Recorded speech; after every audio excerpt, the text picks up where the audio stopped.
What does this jug of water have to do with the Beatitudes? Thank you so much for joining us today. We are continuing our verse-by-verse study going through the book of Matthew. We're in Matthew chapter 5, verse 8 today, which says, "Blessed are the pure in heart, for they shall see God." So remember, these are steps. These are steps as we're growing closer to God. In the first one, it was blessed are the poor in spirit, for theirs is the kingdom of heaven. So as we realize on my own, spiritually, I am so poor I can't get to heaven. But that's how we first come to God. We say, you know what? I can't do it on my own. And He wants to bless us. Why can't we do it on our own? Because of our own sin. And that was the second one, we start to mourn our own sin. The third, blessed are the meek, or those who have allowed their will to be humbled to His will, or to be broken to His will. So we're first realizing who He is, who we are, and we're not going to get there. Then we start being broken to Him and His will, His wishes. Then we start to hunger and thirst for righteousness, both the righteousness of Christ covering over us, but also just to copy Him, to be like our Master. And then last was, blessed are the merciful, for they shall obtain mercy. So any of us, if we've truly obtained the mercy, we deserve, you and I deserve judgment. But God doesn't want to give us judgment. He wants to give us mercy through Christ's blood on the cross. He wants to say, Christ can take our place. Here's some mercy. I don't want to give you the judgment you deserve. And any one of us who truly has received that kind of mercy from God will want to naturally give it to other people. And now today, blessed are the pure in heart, for they shall see God. So many times we read a verse like this and we say, that's not me. I'm a sinner. I know myself. Is he truly saying, blessed are the sinless of heart? Check this out.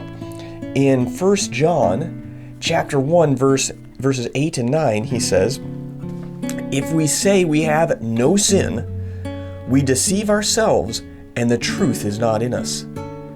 If we confess our sins, He is faithful and just to forgive us our sins and to cleanse us from all unrighteousness. So, what was it saying? It said, if we say we have no sin, we deceive ourselves, or we're lying to ourselves. So, was this first verse, blessed are the pure in heart, saying, blessed are those who are sinless? No, there's none of us. That's not any of us. But check this out. This is some distilled water. Okay? It has been purified. Everything else, all impurities have been taken out of it. Everything except for completely H2O. Only water. Now, here's what I think this verse is getting at, is that blessed are those who are purely focused on God. That we're not going any other direction, because the opposite of this is like diversifying or bringing in a bunch of idols, basically. We want to worship all of these different things. We want to worship, some of them have nothing to do with sin. We want to worship our sports team. We want to worship books or technology. I love technology. We want to worship these different things. And in and of themselves, they're not sinful. But they're taking our focus off of a pure focus on God. Some of us like to worship our careers.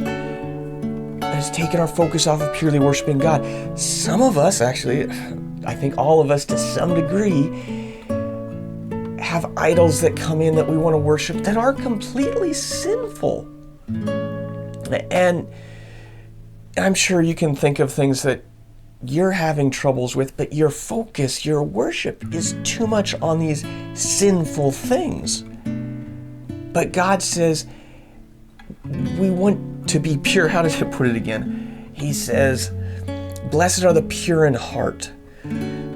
So our focus, as we've been coming through these steps, we've been hungering and thirsting for His righteousness. We've fully realized the grace or the mercy we have received, and we're going to freely give it out.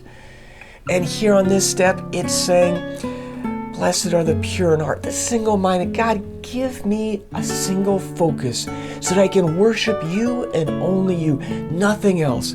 Please purify me from the sins that are taking my focus away from God. And that should be our heart's cry. God, please purify me today.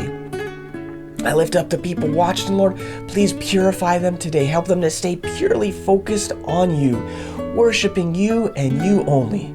I sure love you guys.